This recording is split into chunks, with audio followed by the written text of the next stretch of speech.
নমস্কাৰ কনচেং এডুকেশ্যনৰ সকলোকে স্বাগতম জনাইছোঁ। আজি মই দশমমান শ্ৰেণীৰ জীৱন প্ৰক্ৰিয়া বা লাইফ প্ৰচেছৰ 6 নম্বৰ চেপ্টাৰটো আৰম্ভ কৰিব বিচাৰিছোঁ। আমি এইটো আৰম্ভ কৰাৰ আগতে সকলোকে মই অনুৰোধ জনাইছোঁ, তোমালোকে মোৰ ভিডিঅ'সমূহ চাই থাকিবা আৰু কিমান ভাল পালা বেয়া পালা কমেণ্ট জনাবা।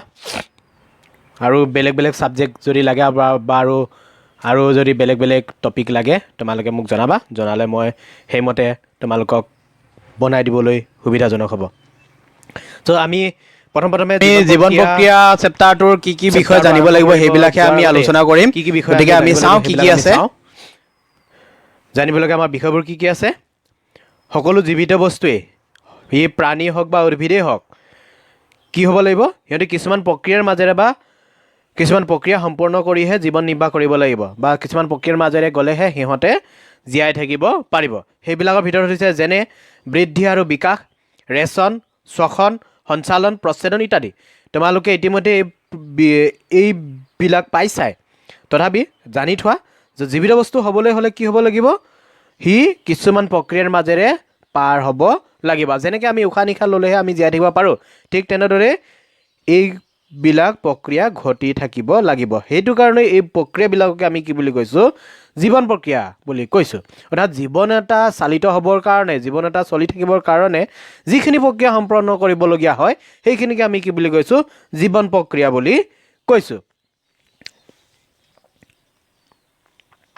যিবিলাক প্ৰক্ৰিয়াৰ দ্বাৰা যেনে শ্বসন, শোষণ, পাচন, হজম, ৰেচন ইত্যাদিৰ সহায়ত বা ইত্যাদিৰ দ্বাৰা জীৱ এটা জীয়াই ৰাখিব পাৰে বা জীৱ এটা জীয়াই থাকিব পাৰে, সেইবিলাককে আমি কি বুলি কৈছোঁ, জীৱন ক্ৰিয়া বুলি কৈছোঁ বা জীৱন প্ৰক্ৰিয়া বুলি কৈছোঁ। এইবিলাক জীৱদেহত সুচাৰুৰূপে সম্পন্ন হ'ব লাগিব, তেতিয়াহে জীৱ এটা সুস্থ হৈ আছে বুলি আমি ক'ব পাৰিম। এই সকলোবিলাককে আমি কি বুলি ক'লোঁ, জীৱন প্ৰক্ৰিয়া বুলি ক'লোঁ। তোমালোকে ভালদৰে মনত ৰাখিবা, জীৱন প্ৰক্ৰিয়া তুমি নিজৰ ক্ষেত্ৰতে এপ্লাই কৰি চাব পাৰা। ৰাতিপুৱা শুই উঠাৰ পৰা ৰাতি শোৱালৈকে, নেক্সট আকৌ ৰাতিপুৱা উঠালৈকে যি প্ৰক্ৰিয়াসমূহ সম্পন্ন কৰিবলগীয়া হয় সেইবিলাকেই হৈছে জীৱন প্ৰক্ৰিয়া। এতিয়া আমি আহোঁ জীৱন প্ৰক্ৰিয়া কি কি সম্পন্ন হয়, জীৱন প্ৰক্ৰিয়াত কি কি সম্পন্ন হয়। জীৱন প্ৰক্ৰিয়াৰ কাৰণে আমাক কি কি লাগে, বৃদ্ধি হ'ব লাগিব, বৃদ্ধি বিকাশ হ'ব লাগিব। বৃদ্ধি বিকাশ হোৱাৰ পাছত পাচন হ'ব লাগিব, আমি যি খাদ্য খাওঁ সেইবিলাক পাচন হ'ব লাগিব।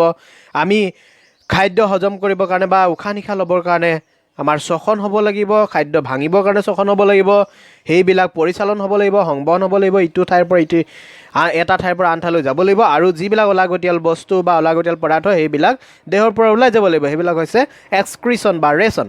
এই প্ৰক্ৰিয়া কেইটা, 1, 2, 3, 4, 5টা, এই 5টা প্ৰক্ৰিয়া সুচাৰুৰূপে সম্পন্ন হৈ থাকিলেহে আমাৰ জীৱন প্ৰক্ৰিয়াটো শুদ্ধ ৰূপত চলি থাকিব। গতিকে তোমালোকে মনত ৰাখিবা, জীৱন প্ৰক্ৰিয়া সম্পন্ন হ'বৰ কাৰণে বৃদ্ধি, পাচন, শ্বসন, সংবহন, ৰেচন এইকেইটা লাগিব। গ্ৰ'থ, ডাইজেশ্যন, ৰেছপিৰেশ্যন, চাৰ্কুলেশ্যন এণ্ড এক্সক্ৰিশ্যন এইকেইটা সম্পন্ন হ'লেহে আমাৰ জীৱন প্ৰক্ৰিয়া চলি থাকিব।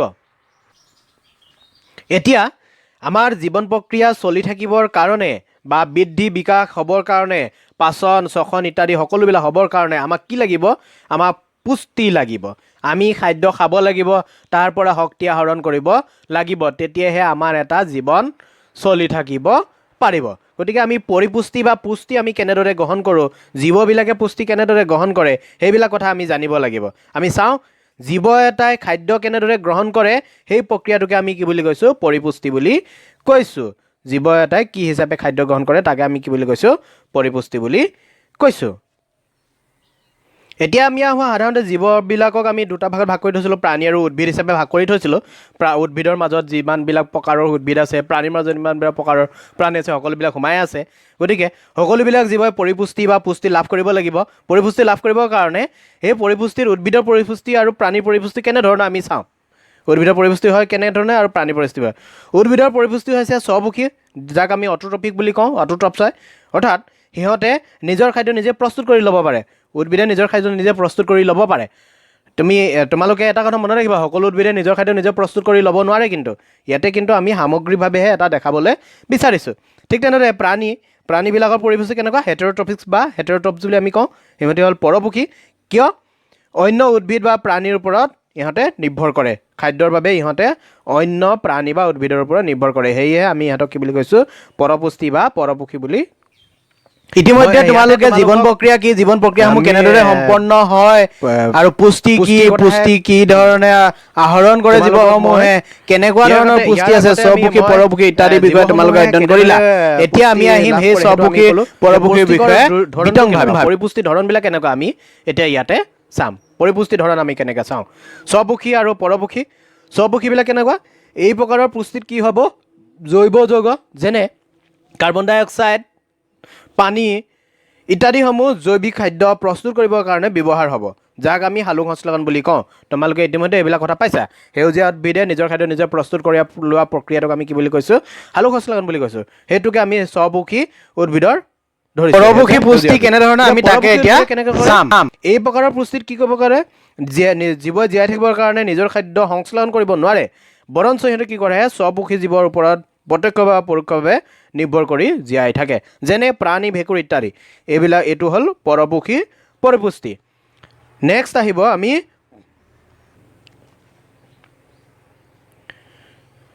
স্বপুখীয় পুষ্টি বা অট'ট্ৰপিক নিউট্ৰিশ্যন কেনেকুৱা ধৰণৰ হয় আমি তাক চাওঁ স্বপুখীয় পৰিপুষ্টি কি হ'ব জীৱই যেনে সেউজীয়া উদ্ভিদে বায়ুমণ্ডলৰ পৰা কাৰ্বন ডাই অক্সাইড শিপাই শোষণ কৰি লোৱা পানী আৰু সূৰ্যৰ পৰা আহৰণ কৰা সূৰ্যৰ সহায়ত আহৰণ কৰা পোহৰ আৰু ক্ল'ৰ'ফিলৰ উপস্থিতি কি কৰিব খাদ্য প্ৰস্তুত কৰিব আৰু এই প্ৰক্ৰিয়াটোকে আমি কি বুলি ক'ম সালোক সংশ্লেষণ বা ফটোচিন্থেচিছ বুলি ক'ম তোমালোকে সমীকৰণৰ সৈতে ধুনীয়াকৈ জানাই ইতিমধ্যে তথাপি জানি ল'বা কাৰ্বন ডাই অক্সাইড প্লাছ পানী দুয়োটাই সূৰ্যৰ পোহৰৰ উপস্থিতিত সেউজীয়া পাতত থকা ক্ল'ৰ'ফিলৰ সহায়ত গ্লুক'জ বা C6H12O6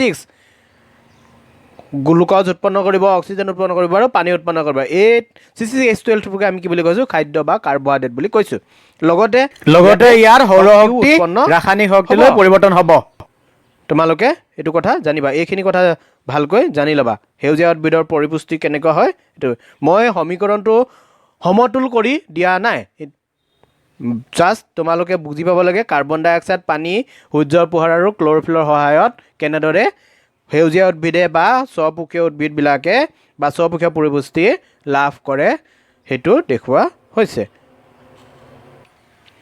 স্বপুখীয় উদ্ভিদক স্বপুখীয় পৰিপুষ্টিখিনিত মই যিখিনি কথা কৈছিলোঁ সালোক সংশ্লেষণ প্ৰক্ৰিয়া কাৰ্বন ডাই অক্সাইড পানী লগ লাগি গ্লুক'জ প্ৰস্তুত হৈছিল সেইবিলাক প্ৰস্তুত হ'বৰ কাৰণে আচলতে সালোক সংশ্লেষণত কি কেঁচা সামগ্ৰী লাগে তোমালোকৰ প্ৰশ্ন আহে কেতিয়াবা পৰীক্ষাত কি কেঁচা সামগ্ৰী সালোক সংশ্লেষণৰ কাৰণে লাগে সেই কথাখিনি তোমালোকে ভালকৈ লিখি ল'বা আৰু ইয়াত মই বুজাই দিয়া ধৰণে বুজি ল'বা প্ৰথম লাগিব সূৰ্যৰ পোহৰ সূৰ্যৰ পোহৰ মই নাম্বাৰিং কৰি থোৱা আছে এ লাগিব সূৰ্যৰ পোহৰ বি ক্ল'ৰ'ফিল সেউজীয়া পোহৰ শোষণ কৰিবৰ কাৰণে কি লাগিব ক্ল'ৰ'ফিল লাগিব পাতটোতো লাগিবই সেউজীয়া পাত লাগিবই নেক্সট লাগিব কাৰ্বন ডাই অক্সাইড লাগিব কাৰ্বন ডাই অক্সাইড ক'ৰ পৰা আহিব পাতত থকা পত্ৰৰন্ধ্ৰদি প্ৰৱেশ কৰিব আৰু সেই একে পত্ৰৰন্ধ্ৰদি কি কৰে কিন্তু অক্সিজেন বাই প্ৰডাক্ট হিচাপে বা উৎপাদ হিচাপে উলিয়াই দিয়ে যেনে সালোক সংশ্লেষণৰ যিটো সমীকৰণ দেখাইছিলোঁ তাত যেতিয়া খাদ্য প্ৰস্তুত হৈছিল তেতিয়া অক্সিজেন উৎপন্ন হৈছিল এই উৎপন্ন হোৱা অক্সিজেনটো পাতৰ পত্ৰৰন্ধ্ৰদি ওলাই যাব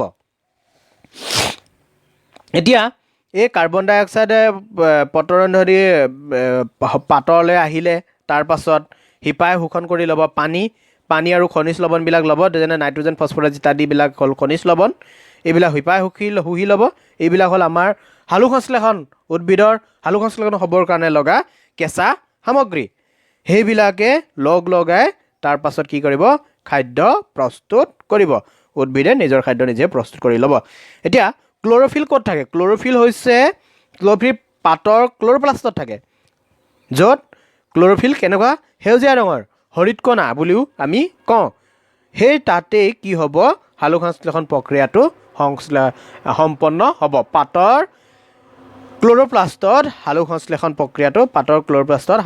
প্ৰক্ৰিয়াটো সংঘটিত হ'ব বা সম্পন্ন হ'ব এই কথাটো তোমালোকে মনত ৰাখিবা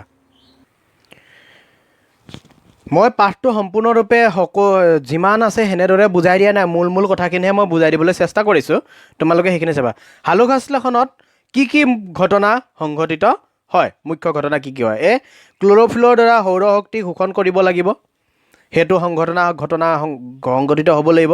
তাৰপাছত সেই সৌৰশক্তিক ৰাসায়নিক শক্তিলৈ পৰিৱৰ্তন কৰিব লাগিব। সৌৰশক্তিক যেতিয়া শোষণ কৰিব ক্ল'ৰ'ফিলে, তাৰ পাছত সেই সৌৰশক্তিক ৰাসায়নিক শক্তিলৈ কেনেদৰে পৰিৱৰ্তন কৰিব? খাদ্য প্ৰস্তুত কৰি। অৰ্থাৎ কি হ'ব? পানী অণুটোক ভাঙি হাইড্ৰজেন আৰু অক্সিজেনলৈ পৰিৱৰ্তন কৰিব। কাৰ্বন ডাই অক্সাইড আৰু পানী লগাই খাদ্য উৎপন্ন কৰিব। CH3CH2O6 গ্লুক'জ উৎপন্ন কৰিব। তাৰপাছত কাৰ্বন ডাই অক্সাইডৰ বিজাৰণ ঘটাই হাইড্ৰজেন লগ লাগিব। কাৰ্বহাইড্ৰেট প্ৰস্তুত কৰিব। কাৰ্বন ডাই অক্সাইড যিটো পাইছিলোঁ পাতে শোষণ কৰি লোৱা পত্ৰৰে ধৰি আহিছিল, সেই কাৰ্বন ডাই অক্সাইডৰ বিজাৰণ ঘটিব।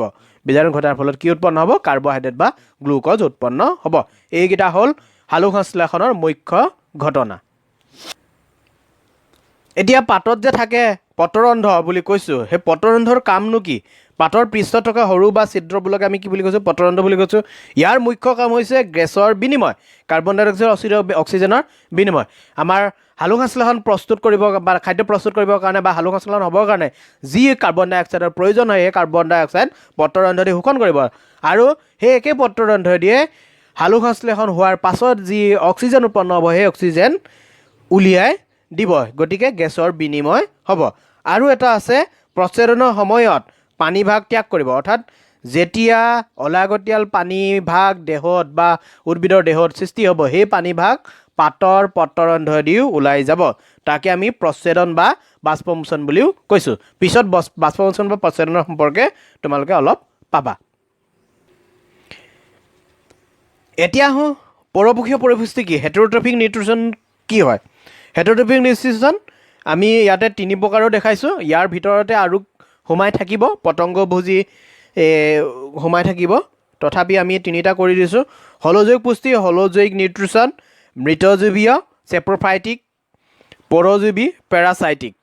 অৰ্থাৎ হলজৈৱিক আমি নিজেই মানুহবোৰ খাদ্য গাখীৰ খাই বা গোটাই খাব পাৰে, তেনেকুৱাবিলাকক আমি কি বুলি কৈছোঁ? হলজৈৱিক পুষ্টি বুলি কৈছোঁ। যেনে এমিবা প্ৰাণীৰ ভিতৰত আমাৰ লগতে অন্যান্য প্ৰাণীসমূহ বাঘ, সিংহ ইত্যাদি সকলোবিলাক প্ৰাণী সোমাই আছে।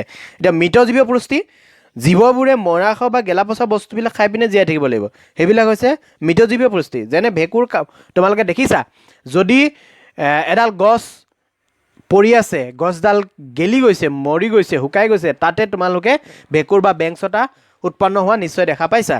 তাৰ মানে কি? সেইবিলাক হ'ল মৰাশ গেলাপচা বস্তু। সেই গেলাপচা বস্তুবিলাক খাই কি কোনে পুষ্টি লাভ কৰিছে? ভেঁকুৰ বা বেংচতাবিলাকে পুষ্টি লাভ কৰিছে। তাৰপাছত আহিল পৰজীৱীয় পৰিপুষ্টি। পৰজীৱীয় পৰিপুষ্টি তোমালোকে দেখা পাইছা, আমাৰ মানুহৰ দেহতো আছে, উদ্ভিদতো আছে ইত্যাদি। তো কেনেকুৱা হ'ব? ভিতৰত বা বাহিৰত অন্য জীৱৰ পৰা খাদ্য আহৰণ কৰিব। নিজে খাদ্য নিজে প্ৰস্তুত নকৰে, অন্যে প্ৰস্তুত কৰি দিয়া খাদ্যবিলাকহে খাব বা বেলেগৰ পৰা শোষণ কৰি খাব। যেনে আকাশীলতা, আমাৰ দেহত থকা পেলুবিলাক হ'ল পৰজীৱী। উদ্ভিদত থকা উদ্ভিদৰ আকৌ উদ্ভিদজোপা ওপৰতে থাকে, সেইবিলাক হ'ল আকাশীলতা। তেনেকুৱাবিলাকো কি হৈছে?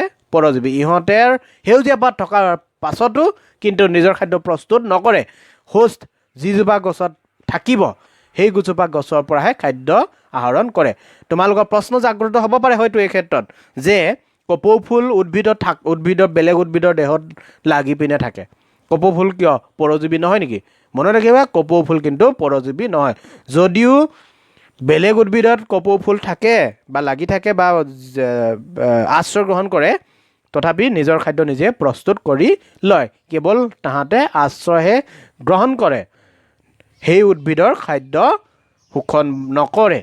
সেয়েহে কপৌ ফুল পৰজীৱী নহয়।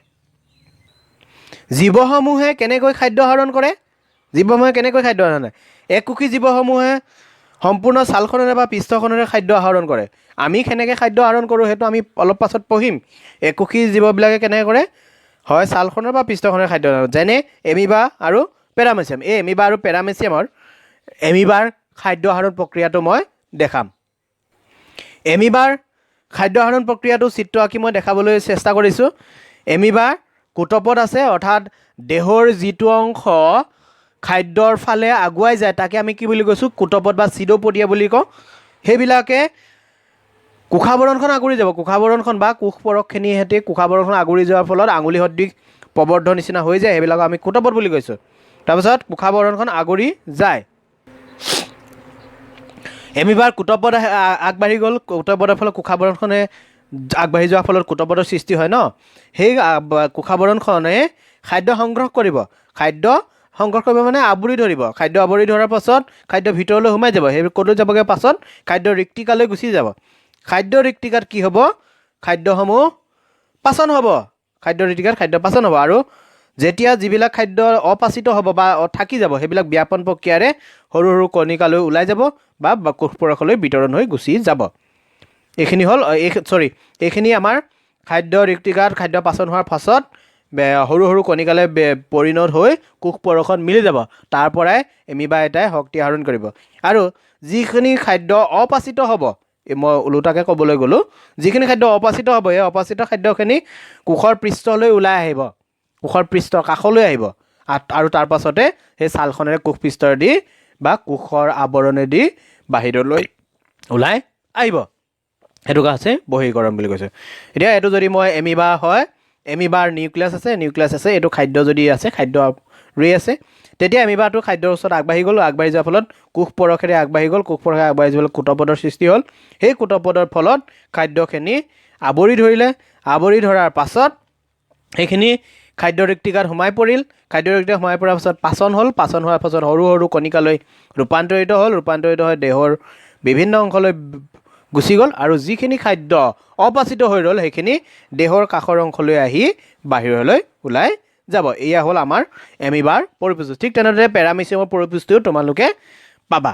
এই সৰু সৰু জীৱৰ পৰিপুষ্টিবিলাক আমি পালোঁ। এইবিলাক কেনেকুৱা, পৰপোষীয় পৰিপুষ্টি, স্বপোষীয় পৰিপুষ্টি উদ্ভিদৰ বিষয়ে আমি ক'লোঁ। এইবিলাক হ'ল পৰপোষীয় পৰিপুষ্টি। এতিয়া পৰপোষীয় পৰিপুষ্টিৰ আমি হোলোজয়িক পাইছিলোঁ, পেৰাচাইটিক পাইছিলোঁ, চেপ্ৰফাইটিক পাইছিলোঁ।